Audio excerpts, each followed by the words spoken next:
স্বামীর সাথে কথা বলতে মজা লাগে না। হ্যালো কবির বিন সামাদ ভাই, হ্যাঁ আপনার সাথে আমার একটু কথা ছিল। কি কথা ভাবি? বলছি কি একটা ফাতোয়া জানতে চেয়েছিলাম। হ্যাঁ রে ফাতোয়া বুঝে, আমার স্বামী মরি আমার মরি গেছে, আমি কি করবো? আমার বিয়ে করা হয়ে গেছে, দুটো পয়সা হয়ে গেছে। বলছে না বুঝুন, ওর জন্য ফোন দিনি, আমি একটা কারণে ফোন দিয়েছি। কি? তা আমার স্বামী বেঁচে থাকতে আমি প্রায়ই বলতাম তোমার মরণ করে না কেন আল্লাহ? মরো না কেন? এত লোকের কাছে আজরাইল আসে, তোমার কাছে আসে না কেন? কুত্তার ইল বাড়ি এই জন্য। বিপদে পড়বেন ডাকবেন কাকে? আল্লাহকে ডাকলে আল্লাহকে পাওয়া যায়। ডাকার মতো যারা ডেকেছে তারা পেয়েছে। আল্লাহকে যারা ডেকেছে আল্লাহ তাদের ডাকে সাড়া দিয়েছে। আর আল্লাহকে যারা ডাকে নাই তারা আল্লাহকে পায় নাই। অভিযোগ করেন কিন্তু আল্লাহকে ডাকার মতো ডেকে অভিযোগ করেন না। আর আল্লাহ রাব্বুল আলামিন যদি আপনার পরে কোনো বিপদ বালা মুসিবত দেন, সেটাও আল্লাহ কোনো না কোনো পরীক্ষা, কোনো না কোনো কল্যাণ চিন্তা করে দেন। বলেন সুবহানাল্লাহ। ওয়ালা নাবলুওয়ান্নাকুম বিশাইইম মিনাল খাউফি ওয়াল জুই ওয়া নাকসিম মিনাল আমওয়ালি ওয়াল আনফুসি ওয়াস সামারাত ওয়া বাশশিরিস সাবিরিন। আমার আল্লাহ বলছেন আমি মানুষকে বিপদ দিই, বালা দিই, মুসিবত দিই। আমি তাদের আয় রোজগারে, আয় উৎপাদনে হ্রাস বৃদ্ধি সাধন করি। আমি তাদের ফল ফসলের ক্ষতি করি। আমি তাদের সন্তান সন্ততির ক্ষতি করি। এইগুলো করে আমি দেখতে চাই কারা ধৈর্য ধারণ করে। বিপদে আসলে যারা বলে, কি বলে? ইন্না লিল্লাহি ওয়া ইন্না ইলাইহি রাজিউন। আমরা আল্লাহর তরফ থেকে এসেছি এবং আবার আমাদেরকে কোথায় ফিরে যাওয়া লাগবে। এই কথা যারা বলে আল্লাহ তাদের উপরে সন্তুষ্ট হয়ে যান। আল্লাহ বলছেন উলাইকা আলা হুদাম মির রাব্বিহিম ওয়া উলাইকা হুমুল মুহতাদুন। আল্লাহ রাব্বুল আলামিন তাদের উপরে রহম করেন। আল্লাহ রাব্বুল আলামিন তাদের ব্যাপারে সফল কামের ঘোষণা দিয়েছেন। আল্লাহ রাব্বুল আলামিন বলেছেন তারাই হেদায়েতের পরে প্রতিষ্ঠিত রয়েছে, যারা বিপদে মুসিবতে পড়লেও আল্লাহকে ডাকা ছেড়ে দেয়। আল্লাহকে ডাকা কি ছাড়া যাবে?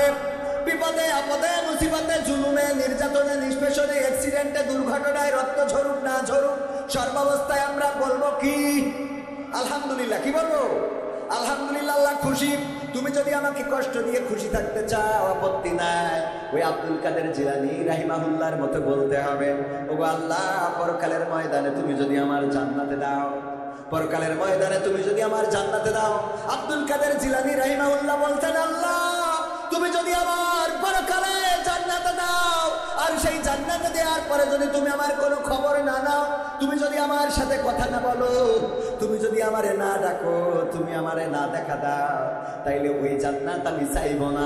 বরং তুমি যদি আমারে জাহান্নামে দাও, দেওয়ার পরে যদি জিজ্ঞাসা করো আব্দুল কাদের জিলানী এখন তুমি কেমন আছো, জাহান্নামে তোমার কেমন লাগে, যদি তুমি জান্নাতে রেখে আমার সাথে কথা বলো, আল্লাহ আমি ওই জান্নাতের থেকে জাহান্নামটাই বেছে নেব। আমি জান্নাতের থেকে জাহান্নামটা বেছে নেব, কারণ তুমি আমার সাথে কথা বলবা, তুমি আমার খোঁজ নিবা, তুমি আমারে দেখা দিবা। ও আল্লাহ তোমার জন্য নিবেদিত প্রাণ হতে চাই। আমার ইব্রাহিম আলাইহিস সালাম বলেছিলেন, ইন্নী ওয়াজ্জাহতু ওয়াজহিয়া লিল্লাযী ফাতারাস সামাওয়াতি ওয়াল আরদ হানিফান ওয়া মা আনা মিনাল মুশরিকিন। ইব্রাহিম আলাইহিস সালাম বললেন, আল্লাহ আমি আমার মুখটা ঘুরিয়ে দিলাম সেই দিকে। এই আসমান জমিন যিনি সৃষ্টি করেছেন, এর মধ্যে যা কিছু আছে সব কিছুর মালিক যিনি, স্রষ্টা যিনি, আমি তার দিকে মুখ ঘুরিয়ে দিয়ে ঘোষণা করে দিলাম আমি কোনো মুশরিকদের অন্তর্ভুক্ত নই। আমি আওয়ামী লীগের না, বিএনপির না, জামাতের না, জাসদের না, বাসদের না, হেফাজতের না, আমি এক আল্লাহর জন্য নিজেকে সমর্পণ করে দিলাম। এই কথা বলার পরে আল্লাহ রাব্বুল আলামিন ইব্রাহিম আলাইহিস সালামের রক্ষা করেছেন না করে নাই? করেছে কিনা? এই জন্য আল্লাহ শিখিয়েছে আমাদের বিশ্ব নবীর মাধ্যমে, বলেছে ও বিশ্ব নবী তুমি তোমার উম্মতদের জানিয়ে দাও, কুল ইন্না সালাতি ওয়া নুসুকি ওয়া মাহইয়ায়া ওয়া মামাতি লিল্লাহি রাব্বিল আলামিন। আল্লাহর নবীকে জানিয়ে দিলেন, বলো, বলতে বলো, তুমিও বলো, তোমার উম্মতদেরকেও বলো, তারা বলুক, কুল ইন্না সালাতি নিশ্চয় আমার নামাজ, আমার সালাত, ওয়া নুসুকি আমার কুরবানি, ওয়া মাহইয়ায়া আমার জীবন, ওয়া মামাতি এবং আমার মরণ লিল্লাহি রাব্বিল আলামিন। কার জন্য? আল্লাহর জন্য আমাদের কষ্ট, আমাদের দুঃখ, আমাদের বেদনা, আমাদের নামাজ, আমাদের সালাত, আমাদের কুরবানি, আমাদের ত্যাগ, আমাদের দান, আমাদের ফিতরা, আমাদের মাহফিল শোনা, আমাদের মাহফিল না শোনা, সবকিছু কার জন্যে? আল্লাহর জন্য। যদি আমরা করতে পারি, আল্লাহ রাব্বুল আলামিন আমাদের উন্মুখ হয়ে যান, আল্লাহ রাব্বুল আলামিন আমাদের উপরে খাস রহমত বর্ষণ করে দেন, আমাদের বিপদে মুসিবতে তিনি পাশে থাকেন, দুনিয়ার জীবনে কল্যাণ দান করেন এবং আখিরাতের জীবনে মুক্তি দিয়ে দেন। কে? আখিরাতের জীবনের মুক্তিটাই হলো বড় প্রাপ্তি, বড় সফলতা। আখিরাতে যদি আমরা আটকে যাই, তার থেকে বিফলতা আছে নাকি? রোজা রমজানের দিন, রোজার মাস, পবিত্র কোরআনের সূরা বাকারার কত নম্বর আয়াত জানো? 283 নম্বর। 183? হ্যাঁ, 183 নম্বর আয়াত। আল্লাহ বলছেন, ইয়া আইয়ুহাল্লাযীনা আমানু কুতিবা আলাইকুমুস সিয়াম কামা কুতিবা আলাল লাযীনা মিন ক্বাবলিকুম লাআল্লাকুম তাত্তাকুন। ও ঈমানদার, তোমরা যারা ঈমানের দাবিদার, তারা শুনে নাও, তোমাদের উপরে রমাদানের রোজাকে ফরজ করে দিলাম, যেমন ফরজ করেছিলাম তোমাদের পূর্ববর্তী যত নবী ছিল এবং তাদের যত উম্মত ছিল, তাদের উপরেও এমন ভাবে রোজা ফরজ ছিল। কারো উপরে 1 মাস ছিল, কারো উপরে 2 মাস, 3 মাস, কারো উপরে 1 দিন, কারো উপরে 3 দিন, 5 দিন, 7 দিন, এইভাবে কারো না সব নবীর উপরে এই রোজা ফরজ ছিল। আল্লাহ রাব্বুল আলামিন বললেন, ওদের মতো করেই তোমাদের উপরেও রমাদানের রোজাকে ফরজ করে দিলাম, যাতে তোমরা তাকওয়ার অধিকারী হতে পারো, মুত্তাকি হতে পারো। তাকওয়া মানে খোদাভীতি। কার ভীতি? রমজানের রোজা ছাড়া খোদাভীতি কি প্রকাশ পায়? কে রোজা আছে, কে নাই? ইফতারের সময় যে 2খানা প্লেট নিয়ে বসে গেল, জানার কি সুযোগ আছে নাকি? এই যে লোকটা রোজা নাই, তার ইফতারের প্লেট লাগে কয় খান? 2 খান মাঝখানে বসে। আল্লাহর ওলি মাঝখানে বসে, 2 পাশে 2 প্লেট, আর উনি বসেছে মাঝখানে। এখন সভাপতি চিন্তা করে, মনে হয় কবির বিন সামাদ এই প্লেটের লোক, এই জন্য এইটা বাদ দিয়ে এখান থেকে বসে। আবার ভাইজান এসে মনে করে এই প্লেটের লোক কবির বিন সামাদ, এইটা বাদ দিয়ে এখান থেকে বসে। এবার যাই মুয়াজ্জিন আযান দেয়, আল্লাহু আকবার, আল্লাহু আকবার, দেখো খাওয়ার লোক নেই, একটাই ঢেলে নিয়ে কুপান আছে না নাই? এইগুলো রোজাদারদের কাজ। রোজাদাররা এটা করে, কারণ রোজাদাররা ভয় পায় কার? রোজাদার যারা, তারা যদি দেখে কোনো মানুষ ইফতারি পায় নাই, নিজের ইফতারিটা তারে দিয়ে দেয়। আল্লাহর নবী সাল্লাল্লাহু আলাইহি সাল্লাম বললেন, ওগো আমার সাহাবীরা শুনে নাও, যদি কোনো রোজাদারকে ইফতারি করায়, ইফতারি করানোর কারণে ওই রোজাদার সকাল থেকে সন্ধ্যা পর্যন্ত, সুবহে সাদিক থেকে সূর্যাস্ত পর্যন্ত পানাহার বর্জন করে আল্লাহর সন্তুষ্টির জন্য রাখলো, কষ্ট করে যতটা সওয়াব পাইলো, শুধুমাত্র সন্ধ্যাবেলা একজন রোজাদারকে ইফতারি করানোর কারণে আল্লাহ রাব্বুল আলামিন ওই সমপরিমাণ সওয়াব এই ব্যক্তির আমলনামায় লিখে দেন। সুবহানাল্লাহ বলা যাবে না? আল্লাহর নবী বললেন, কিন্তু ওই লোকটির সওয়াব থেকে 1 ফোঁটাও কমানো হয়, 1 ফোঁটাও কমায় না। আর আমরা ইফতারি দেওয়ার জন্য লোক খুঁজে পাই না। আমরা আরব দেশে গেলে, মালয়েশিয়ায় গেলে, অন্য দেশে মুসলিম রাষ্ট্রে গেলে দেখতে পাই যে ওই ইফতার নিয়ে দাঁড়িয়ে গিয়েছে রাস্তায়। মানুষ যখন যায়, সাইকেলে যায়, মোটর সাইকেলে যায়, তাদের গাড়িতে, তাদের মোটর সাইকেলে, বাইসাইকেলে, যেভাবেই যায় না কেন, তাদেরকে দাঁড় করিয়ে ইফতার দিয়ে দেয়, নাও ইফতারি করবা, বাড়িতে যাও। আর আমাদের দেশে খালি ধান্দা হলো কত খাওয়া যায়। আবার যদি ইফতারি একটু কমা হয়, তাইলে ওইটা মুখী রসে না, এখন খিচুড়ি ছাড়া কথা নেই। আমাদের এলাকায় আর যাই হোক খিচুড়ি লাগবে। কি লাগবে? আমাদের আমাদের আলামিন ভাই আছে এখানে, আমাদের ইফতার মাহফিল, যুব জামাতের ইফতার মাহফিলে কিছু চুলা, কিছু গুড়, কিছু ফল ফুললি দিয়ে ইফতারি দেওয়া হচ্ছে। সন্ধ্যাবেলা ইফতারের আগে বলছে, ভাই চলে গেলাম কেন? তো বলছে, খিচুড়ি ছাড়া আসলে বুঝ করতে পারি না। আলামিন ভাই এখানে আছে, ওটা চলে কোন মসজিদে গেছে, বিরিয়ানি দিচ্ছে, এই কারণে সেই মসজিদ বাদ দিয়ে কোন মসজিদে খিচুড়ি দিচ্ছে শিখে গেছে। মানে বিরিয়ানি ওদের ভালো লাগে না, খিচুড়ি খাওয়া লাগবে। আমাদের অঞ্চলে, আপনাদের অঞ্চলে এরকম খিচুড়ি দিয়ে ইফতার আছে না নাই? মসজিদে খিচুড়ি দিতে হবে এবং সেই ইফতারিগুলো আবার যদি একটু কম বেশ হয়ে যায়, আজকে মরিচ বেশি হয়েছে, আজকে লবণ কম হয়েছে, আজকে এটা হইলে আর একটু ভালো হতো, এটা একটু কম, গোশ পড়ে নাই, আমার যেটা খিচুড়ি পড়েছিল একটাও গোশ পড়ে নাই, 3টা হাড়। এইগুলো বক্তব্য আছে না নাই? রোজা যদি আল্লাহর জন্য হয়, আপনার নাসিবে, আপনার রিজিকে যেটা ছিল সেটা আপনার সামনে চলে এসেছে, এটা খাওয়ার পরে বলবেন আলহামদুলিল্লাহ। মনে থাকবে? কি বলবেন? আলহামদুলিল্লাহ। আমার ভাইয়েরা, এই রমাদানের রোজার মাসে ইফতারি করাবেন। ইফতারি যদি কাউকে করাতে পারেন, কোনো গরিব দুঃখী তরমুজ কেনেন, অনেক বড় বড় তরমুজ আমিও কিনি। এই তরমুজ গরিব মানুষ কিনতে পারে না, কেজিতে বিক্রি হয়। ওই মধু মধু কি ওই কিরে না ওই কিরে মধু মধু রসমালাই, ব্যাস ওর তরমুজ বিক্রি শেষ। ইউটিউবাররা যে খালি ভিডিও নেয় না, আমার ছোট মাছিদের বাতাস লাগবে না ভাইরা আমার। ওই কিরে মধু, এই যে তরমুজ গুলা এখন কেজিতে বিক্রি হয়, গরিবেরা কি কিনতে পারে? যাদের টাকা আছে একটা তরমুজ কিনে যদি কোনো গরিবের দেন, একজন ভ্যান চালক, রিক্সা চালক সারাটা দিন ভ্যান চালাইয়ে 300 টাকা 400 টাকা ইনকাম করে। এই 300-400 টাকা ইনকাম দিয়ে একটা তরমুজ কিনে খাওয়া সম্ভব না।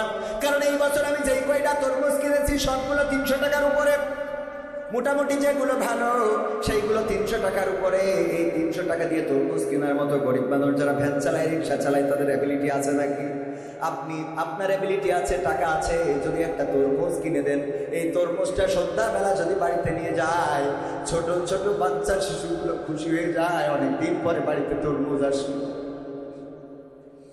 ভাইরা আমার, একটা তরমুজ কিনে দিলেন, ওটা আপনার নাজাতের ওসিলা হয়ে যেতে পারে।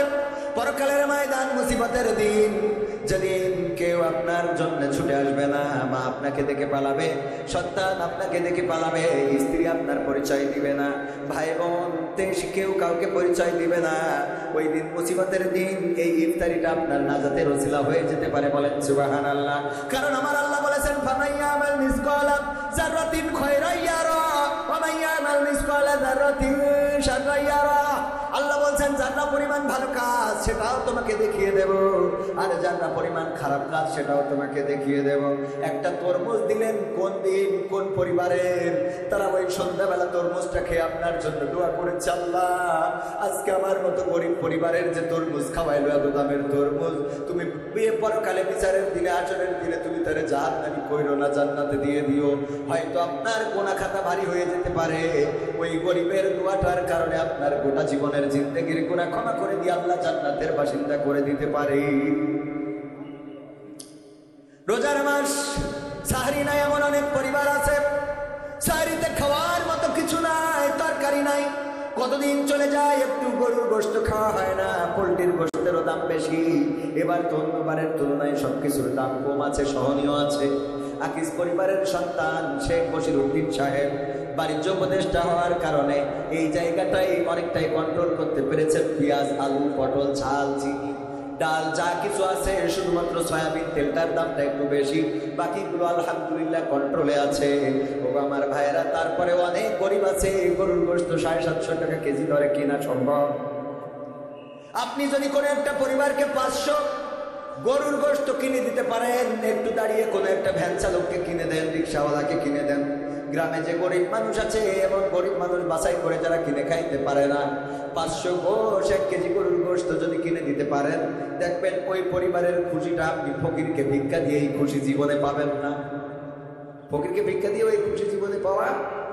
আল্লাহর নবী, আমার মা বোনেরাও আছেন, আল্লাহর নবী বলেছেন, ওগো মহিলারা, ওগো নারীরা, তোমরা একটু কি করো, আবার গুতাগুতি শুরু করেন না, ওদের সময় ঝামেলা করেন না, দেরি করে আসবে আবার মাইক বাঁধবে, তা হবে না, তা হবে না।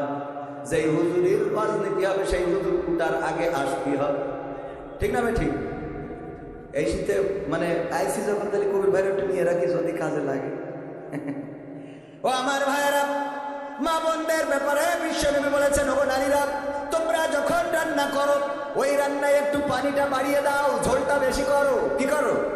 পানিটা বাড়িয়ে দাও, ঝোলটা বেশি করো, একটু তরকারি বেশি হবে। এই তরকারি একটা বাটি প্রতিবেশীকে দাও, এটাই হলো প্রতিবেশীর হক, প্রতিবেশীর অধিকার। এক বাটি তরকারি যদি একটু পানি বাড়িয়ে দিয়ে প্রতিবেশীকে দিতে পারেন, যেই প্রতিবেশী দিনের পর দিন চলে যায়, ভালো মন্দ খাইতে পারে না, যেই প্রতিবেশী একটু গোশত খাইতে পারে না, যেই প্রতিবেশী গরুর গোশত কেনার মতো পয়সা নাই, ওই প্রতিবেশীকে যদি একটা বাটি পোলট্রির গোশত বলেন, মুরগির গোশত বলেন রান্না করেছেন, একটু পানি বাড়ায় 2 পিস দিয়ে 2টা আলু দিয়ে যদি কোনো একটা গরিবের বাড়িতে বাটিটা পাঠিয়ে দেন, ওই গরিব মানুষেরা যে খুশি হবে, ওই খুশিটা আপনার জান্নাতের জন্য ওয়াজিব হয়ে যেতে পারে। রমজানের মাস ভালো কাজের সাথে সম্পৃক্ত রাখতে হবে। জুতা কালি করতে গিয়েছেন, যে মুচিটা জুতা খালি করে, ওই মুচিটা খালি করার পরে আপনি যদি 20 টাকা হয় 30টা টাকা দিয়ে দেন, দেখেন আত্মাটা খুশি হয়ে যাবে। আপনি তরকারি কিনতে গিয়েছেন বাজারে, যেই দোকানে বেশি বেচা কিনা সেই দোকানে আমাদের গমন আছে না নাই? যেই দোকানটা বড় সেই দোকানে আমরা কেনাকাটা করি, একবারও চিন্তা করি না যেই দোকানটায় কাস্টমার ঢোকে না সেই দোকানেও যাওয়ার দরকার আছে না নাই? আল্লাহর নবী এমন একটা সমাজ গড়ে দিয়ে গেলেন। এক ইহুদি কেনাকাটার জন্য মুসলমানের দোকানে গেল, যাওয়ার পরে বলল আমার এটা এটা এটা এটা দেন। বলতেছে এইগুলো তুমি ওই দোকান থেকে নিয়ে নাও, ওই দোকান থেকে এই পণ্যগুলো নিয়ে নাও, আমার দোকান থেকে তোমার নেওয়ার দরকার নাই। ওই ইহুদি চলে গেল, পাশের দোকানটা ছিল ইহুদির দোকান, ইহুদির দোকানে কেনাকাটা করলো।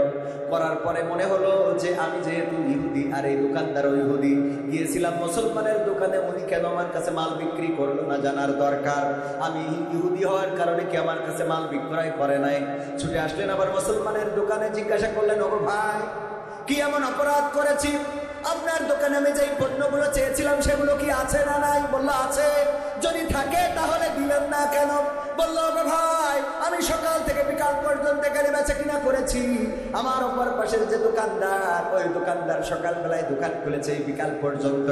আমার বাড়িতে পরিবার আছে, আমার মা আছে, সন্তান আছে, সংসার আছে, আমি যা বেচা কিনা করেছি তাতে আমার পরিবারের জন্য আজকে খোরাক হয়ে গিয়েছে। কিন্তু ওই পাশের ইহুদি দোকানদার ওই ভাইয়ের দোকানে তেমন কাস্টমার আমি ঢুকতে দেখি নাই। তার বাড়িতেও মা আছে, সন্তান আছে, সংসার আছে, বিকাল বেলায় সন্ধ্যা বেলায় বাড়িতে যাবে, ওই পরিবারের কাছে কি জবাব দেবে? এই জন্য আমার যেহেতু বেচা কিনা পর্যাপ্ত হয়েছে তার কারণে আমি ওই দোকানে আমার কাস্টমার পাঠিয়ে দিয়ে ওই দোকানের বেচা কিনা বাড়িয়ে দিলাম। ওই দোকানের বেচা কিনা বাড়িয়ে দিলাম আমার দোকানের কাস্টমার পাঠিয়ে। আর আমরা যদি একটা দোকান বাজারে দোকান দিই তখন চিন্তা করি এই দোকান যেন আর কেউ না দিতে পারে। যদি কেউ পরামর্শ চায় যে দোস্ত বেকার তো বসে আছি, টাকা তো কিছু আছে, বাজারে তো তুমি একটা ব্যবসা নিয়ে বসেছো, এই ব্যবসাটা কিভাবে আমি কি এই ব্যবসা একটা দেবো? তাই দোস্ত রে, জীবনে যে কি পাপ করেছিলাম সেটা আল্লাহ জানে আর আমি জানি, এই পাপের ফসল হলে ঠিক না বেঠিক? অথচ একজন মুসলমানের উপরে অপর মুসলমানের হক কয়টা? 6টা। কয়টা? 6টা হক। দেখা হলে কি করবে? সালাম দিবে হাসি দিয়ে, যদি আলহামদুলিল্লাহ বলে ইয়ারহামুকাল্লাহ বলবে, যদি কোনো পরামর্শ চায় সৎ পরামর্শ দেবে, যদি অসুস্থ হয় দেখতে যাবে, যদি মারা যায় জানাজায় শরীক হয়ে যাবে। এর মধ্যে আর একটা কোনটা মনে হয় বাদ পড়ে গেছে, যাই হোক এর মধ্যে না জানাজা দাওয়াত দিলে গ্রহণ করবে। দাওয়াত যদি কোনো মুসলমান নিমন্ত্রণ করে ভাই আমার বাড়িতে খাইতে এসানে, তাইলে তার বাড়িতে নিমন্ত্রণে যাবে। 6টা হক। তাহলে কয়টা? 1 নম্বর দেখা হলে কি করা? সালাম দেওয়া। 2 নম্বর যদি নিমন্ত্রণ দেয় তাইলে সেটা অ্যাকসেপ্ট করা। 3 নম্বর হলো হাসি দিয়ে যদি আলহামদুলিল্লাহ বলে, জোরে বললে আপনারা কি বলবেন? ইয়ারহামুকাল্লাহ বলা। 4 নম্বর যদি কোনো পরামর্শ চায় তাইলে সৎ পরামর্শ দেওয়া। এটাও হক। এরকম না যে আপনি তারে বুঝাই দিলেন, পরে বাড়িতে বললেন যে আমার দোস্ত না এই দোকান দিতে চাইলো, এমন কথা বলে দিয়েছি ও জীবনে অন্তত তার এই দোকান দেবে। খুব ভালো কাজ করেছেন আপনি, তার হক নষ্ট করেছেন। কি করেছেন? তার হক ছিল যে আপনি তাকে সৎ পরামর্শ দেবেন, দোস্ত আসলে আমি এই কাজটা করে দেখছি যে না অন্য কাজের থেকে এই কাজটা এই রোজগারটা ভালো, তুমি যদি চাও এখানে আমি তোমার সহযোগিতা করতে পারি, সহযোগিতা না করতে পারলেও তুমি এই বাজারে একটা দোকান দিতে পারো, যদি এই বাজার না পাও আর একটা ভালো বাজার পাও সেখানেও দিতে পারো, তবে এই ব্যবসাটা ভালো, আপনার ভালো হইলে ভালো বললে অসুবিধা আছে। দেখবেন যে কটা ভালো ব্যবসা করে ওদের কাছে যান, ওর দিন চলে না, ওর সংসার চলে না, ওর বউ না খেয়ে রয়েছে, এই পরকিয়া করতেছে, এই অবস্থা। মানে ও বলবে ঠিক না বেঠে ভাইয়ের আমার, তাহলে সৎ পরামর্শ দিতে হবে। আর 5 নম্বর হলো অসুস্থ হলে দেখতে যাওয়া। এইগুলো এখন আছে নাকি? অসুস্থ হলে দেখতে যায় না। মসজিদে একজন মুসাল্লি 5 দিন 7 দিন ধরে আসে না, ওই মুসাল্লি খবরও রাখে না অন্য মুসাল্লিরা যে অমুক কেন আসে না, ইমামও খবর রাখে না, মুসাল্লিরাও খবর রাখে। এর নাম ইসলাম না। নামাজ গতকালকে ইফতারির আলোচনায় গিয়েছিলাম শিয়ালঘুনা, যাওয়ার পরে দেখলাম মসজিদে টাইলস করা, টুইলস করা, পিলার, তারপরে এই যে ছাদ, দেয়াল, টয়লেট, পায়খানা ঘর, বদনা সব টাইলস করা। বদনা মানে আমি তো যেই দেখিনি, মানে টাইলস এত করা মনে হয় বদনাও করা। বলছে তোর জীবনের স্মৃতিময় ঘটনা কি? বলছে আমি একবার 5 তলা ছাদের পথে পড়ে গেছিলাম। তা বলছে 5 তলা ছাদের পথে পড়ে দিয়ে বেঁচেছিলি? তা বলছে মনে হয় না। কেন? তা বলছে ছোটবেলার কথা তো মনে নেই, মনে হয় মরে গেল। ছোটবেলার কথা তো তাই মনে নেই, মনে হয় মরে গেছিলাম, 5 তলা ছাদের পথে পড়েছি। তো এখন টাইলস যেভাবে করা, শিয়ালগুনা দক্ষিণ পাড়া জামে মসজিদ, একবার নাম বলে দিলাম, তাতে করি মনে হইলো বদনাও হয়তো টাইলস, সব টাইলস। অথচ মসজিদে আসরের নামাজে মাত্র হাতে গোনা কয়েকজন, মুসলিমের কয়েকজন, ইফতার মাহফিলে আসে না, লোকের খবর নাই। আমি বললাম এত টাইলস টুইলস ফ্যান এসি করে লাভটা কি যদি মুসাল্লি না থাকে? বরং ভাঙা চাষের বেড়া, উপরে টিনের ছাউনি, এর মধ্যে যদি মসজিদ পরিপূর্ণ থাকে সেটাই মসজিদের সৌন্দর্য। ঠিক না বেঠে? আমরা ওই যে মোড়ের মাথায় বসি, বটতলায় বসি, টাকা তোলে। ভাইয়ের আমার, মসজিদে এসি কিনা হবে, টাকা দেন ভাই, টাকা দেন, দিলে পরকালে দোতলা জান্নাতে থাকবেন। আপনার বাপ মরে ভূত হয়ে গেছে, আমরা জান্নাতে রেখে আসতেছি, খালি 10টা টাকা দেন। আরে বাবা, 10 টাকা দিলে ওর আব্বা জান্নাতে ছিল। জান্নাত আল্লাহ, আল্লাহ আমাকে কি পরিমাণ কুপান দেবে পরকালে। কবে তুই যে এখন যদি বেনাপোলে 1 শতক জমি কিনতে চান, কয় টাকা? হ্যাঁ, 10 লাখ টাকার নিচেই তো না, 10 লাখ টাকার নিচেই তো না। 1 শতক জমি 5 শতক কিনলি 50 লাখ টাকা। আর জামতলায় মাইক নিয়ে বসে রয়েছে, 10 টাকা দেশে বলছে আল্লাহ তুমি তার জান্নাতের মালিক করে দাও। ওরে বাবা, একটা জান্নাত মানে 10 পৃথিবীর সমান। আল্লাহ কবে তুই 10 টাকায় জান্নাত দিতে বলি, কই নাম আছে এইটা, তোর অন্য কিছু দরকার, এইটার জবাব দিয়ে তারপরে সভাপতি মাইন্ড করি না, কথা সত্য। মানে ওই যে একজন হোটেলে গেছে, যাওয়ার পরে ওই অনেকেই হোটেলে যে কিন্তু বিপদে পড়ে যায়। টয়লেটে যে আমাদের আদ্দিন হাসপাতালে টয়লেটে সব কমোড বানাইছে। কি বানাইছে? কমোড। যারা আদ্দিনে যান তারা জানেন, গ্রামের মানুষ এই কমোডে হাত দিয়ে হয় না ওতে সিঁড়ে ভিজে দিয়ে হয়, এইটাই জানে। ওই যে পানি জমা থাকে, তো একজন বলছে এবার ওমরায় যাওয়ার পরে বলছে, ওমরাতে আবার কাতারে গেলাম, কাতারে গেলি অনেক গল্প আছে যে ওয়াজে যে আমার দাদা আমাদের মসজিদের মুয়াজ্জিন, সে মক্কায় মোটামুটি হয়েছে ডাউন প্যান ছিল, ডাউন প্যানে টয়লেট করেছে। মদিনায় যে একটু ভিআইপি হোটেল, ওখানে যে কমোড, ওই যে উঁচুটা হাইট কমোড, তো ওইটাই যে টয়লেটে যাচ্ছে আর বেরোচ্ছে, যাচ্ছে আর বেরোচ্ছে, যাচ্ছে আর বেরোচ্ছে। আমি বললাম দাদা কি হয়েছে কি? বলছে নিয়ে আসলে তো সে টয়লেট করে, টয়লেট করে যে আপনি যাচ্ছেন যেখানে ওইটাই তো টয়লেট। তো বলছে ওখানে যে সে হাঁকবো সে জায়গা ডাকবো। আমার দাদা মসজিদে মুয়াজ্জিন, আপনার মতো মুরব্বী। তো আমি বললাম, আমি বলা কি আমার আর একজন বলছে দাদা আসেন আমি আপনার দেখাই দিচ্ছি। পরে নিয়ে যেই তো দেখাই দিলে এই হইল কমোড, এইখানে পায়খানা করতে হয়। তো কীভাবে? তা বললে এইভাবে বসে পায়খানা করবেন। ও খানিক পরে আবার বেরিয়ে গেছে, এই বলছে দাদা কি হয়েছে? তা বলছে ওখানে বসে চিন্তা করলাম আমি এখানে এইভাবে বসি না হয় চেয়ারম্যানের মতো হাঁকলাম, কিন্তু সোচ করি। এটাও তো একটা চিন্তার বিষয়। হ্যাঁ, তো এই জন্য কিছু বিষয়, তো এই কথা যখন আমি কাতারে যে আলোচনা করছি, বলছে ভাই আপনার চাচা তো ছোট ঘটনা ঘটাইছে, আমার চাচা সে আর একটা ঘটাইছে। কি? তা বলছে আমার চাচা যে চিড়ে ভিজবে, তার জায়গা ভিজে না পেয়ে ওখানে যে পানি জমা থাকে ওখানে ভিজে দিয়ে এসে বলছে চিনিটা দিয়ে দিন, ওখানে গুলাই দিয়ে এসে একবারে সহ্য না করি পারা যায়। তো যাই হোক, এখন মানে এইটা বলতে গেলাম কেন, একজন যে টয়লেট হোটেলে যেই বিপদে পড়ে গেছে, হাই কমোড, টয়লেট করার কোনো রাস্তা খুঁজে পাচ্ছে না। তো করিস কি, ওই মোজা খুলে নিয়ে ওর মধ্যে টয়লেট করেছে, যে এতে বসবো কি পায়খানা করবো কি, ওতে করিয়ে মোজাটাই গিয়ে দিয়ে ওইটা মানে ছোট যে জানলা ফ্যান থাকে না, অ্যাডজাস্ট ফ্যান বলে, ওমনে চেলি দিতে গেছে, সিলিং ফ্যানে গেছে পেয়ে যাওয়ার পরে ওই মোজা ফ্যান যত ঘুরিয়েছে সারা দেয়ালে সব ছড়াইছে। হোটেল কর্তৃপক্ষ ঢুকে বলতেছে এ করেছিস কি? বলছে ভাই মাফ করে দেন। বলছে তোর মাফ করি দেবো, অসুবিধা নেই, কিন্তু তোর বলতে হবে যে তুই এ সারা দেয়াল হাগলি কি করে সেইটা, এইটা বললি তারপরে মাফ। তো এখন পরকালে আমাদের হুজুরদের বলবে যে তুই 10 টাকায় যে জান্নাত দিলি, তুই কিভাবে দিলি? যেই জান্নাত 10 পৃথিবীর সমান, তোর বেনাপোলে জমি কিনতে গেলি 1 শতক 10 লাখ টাকা লাগে, আর 10 টাকায় তুই তার 14 গোষ্ঠী জান্নাতে তুই এতে ওখানে মাইক বাজাচ্ছি। কথা কয় না, ঠিক না বে? ঠিক। মসজিদে আমি গত সপ্তাহে আমার মসজিদে আলহামদুলিল্লাহ সভাপতি হিসেবে দায়িত্ব দিয়েছে। আমি বললাম যে ভাই আপনাদের পায়ে হাত রেখে বলছি 2 টাকার নোট আর নিয়ে আসবেন, 2 টাকার নোট আর নিয়ে আসবেন না। 2 টাকার নোট আপনার ফকিরও নেয় না। আল্লাহর কি এত গরিব মনে করেন আপনি? কথা কয় না। আল্লাহর কি বিশাল টাকা পড়ে গেছে, আপনার ওই 2 টাকা লাগবে। আমি বলছি যে এই মসজিদের সভাপতি, আমি যেই জায়গায় থেকে যাবো ওই জায়গায় আমি আছি, তাও 2 টাকার নোট মসজিদে চলবে। কথা বোঝেন? আপনি 2 টাকার নোট, ছিঁড়া নোট, যেই টাকা ছিঁড়া, এত ছিঁড়া যে ওই টাকা হাসপাতালে নিয়ে গেলি বাবা আইসিইউতে ঢুকা দিল। সেই টাকাটা করে নিয়ে আসে, দান বাক্স খুলে দেখেন যত নষ্ট। ভারতের টাকা ভিসা পাচ্ছে না বলে মসজিদে ঠিক গেল যে যাতেও পারবে না, এটাকে আল্লাহ তোমার দিলাম, তুমি ভারতে চালাও, বাংলাদেশে যাও চালাও, তোমার তো কোনো দেশেও অসুবিধে নেই। মানে ওরও বুদ্ধি আছে, আল্লাহ তোমার তো কোনো দেশে অসুবিধে নেই। তাই এখন যেহেতু ঢুকতে পারছি না, তো দান বাক্সে দিলাম, তুমি ভারতে চালাই দিও, মোদির কাছে পাঠাই দিও। বুদ্ধি আছে না নাই? আহা, এই মানুষ, এই মানসিকতা আমাদের, এই মানসিকতাগুলো পরিবর্তনের দরকার আছে না নাই?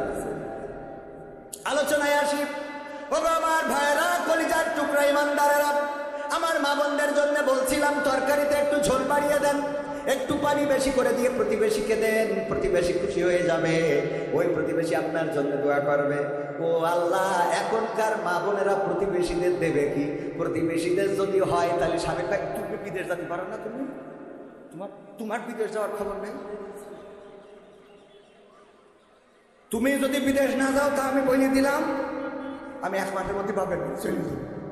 ও কন্যার সাথে আল্লাহ বিয়ে দিয়েছে, ওর বউ টাকা তুলে বেড়া বলে মার্কেট করে নিয়ে আসে।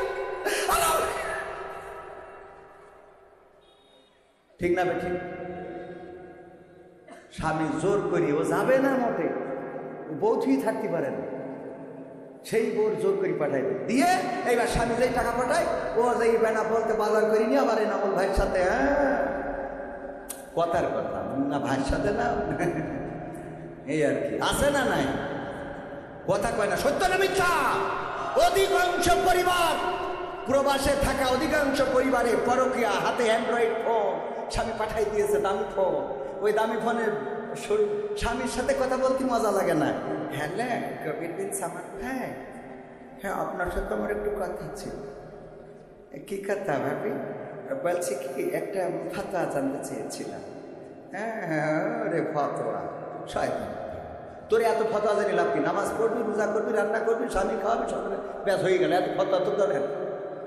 কথা কয় না, আছে না নাই? আছে মানে আমি কি মিছে কথা বলছি?